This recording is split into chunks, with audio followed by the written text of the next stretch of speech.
So today for you I have this lifelike E8. Somebody commented on my last video that he was sad that lifelike was bankrupt. So I'm going to do this locomotive for you. So it's an Erie Lackawanna livery, and it's actually a pretty sharp paint. Everything's there. Coupler's there. It's a fake coupler in the front, but it can work. And I don't know if you noticed, but this middle truck here, this middle wheel, is doesn't have any gears, so it just rotates, runs. It just turns like that. The real E8s are actually set up like that with only motors on the outboard parts of the truck. So this is prototypically accurate. One little neat fact about this. So I'm going to remove the shell for you. All you got to do is pry on the sides. Be very careful not to break these little ladders here. They're a little bit fragile.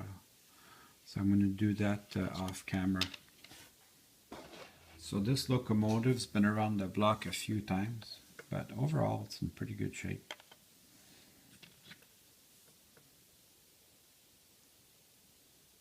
I like these flywheels.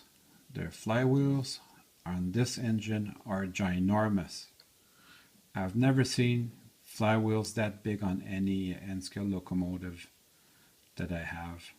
And they do add, if you compare this to a Kato, it doesn't start as smooth because there's more rolling resistance.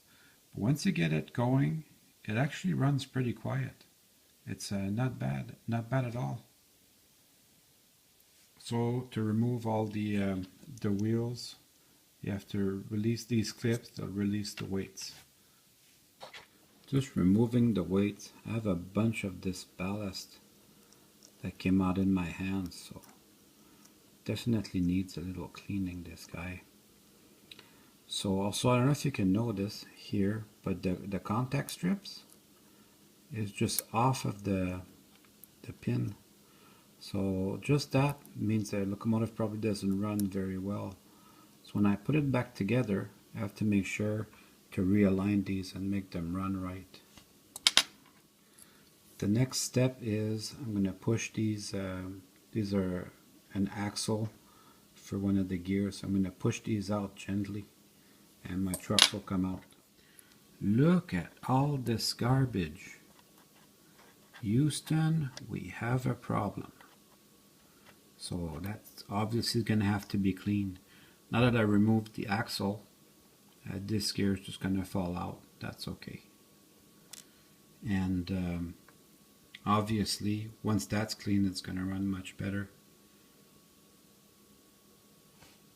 You can also remove this pin here. You can remove that without removing the weights. So that could be useful. Maybe you just want to give it a quick clean, a quick tune-up. So you don't have to remove the whole thing. Just remove the shell and that pin and the trucks will fall out. So you can do the front and then the back if you want. With these, I don't get them too confused, so I can do them both at the same time. So I'm going to start by taking the side frames off. Now with the side frames, you want to be gentle. They come out like that once you get them. And this part here, this part I'm going to work on a little bit, but this part, it just goes into the wash with the toothbrush and some dish soap. That'll get rid of all this crap. Usually I never split these apart, but this one had so much junk in it the wheels wouldn't turn at all. You can see a little grain here of sand in the gear. That's enough to stop the locomotive dead in its tracks. There's a second one here. So in actual scale you can get away with a lot. There's a funny video on using 3-in-1 oil on your locomotive where he dumps the contents of his vacuum bag. So that's really funny in actual scale, but in N scale it's very finicky. You can't get away with anything. So already It's a big difference, big improvement.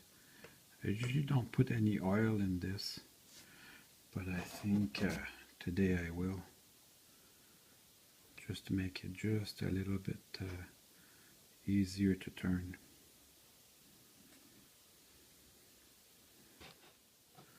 So now my trucks are clean, so it's time to put everything back together.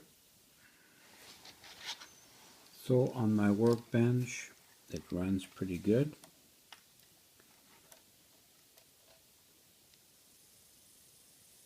But the real test is going to be on the track. Well, let's see how it runs.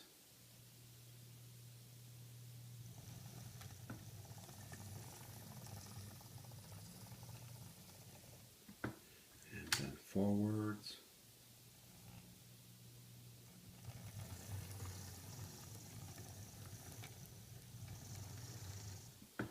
Sounds pretty good to me. So I'm going to put the body shell back on. So the body shell goes on nice and easy. There's just 2 snaps here. You have to be careful not to rip the little ladders out.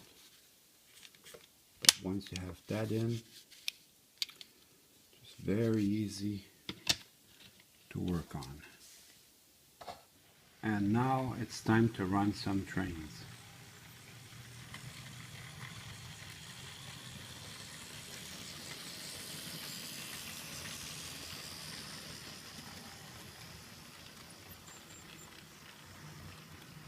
See you soon.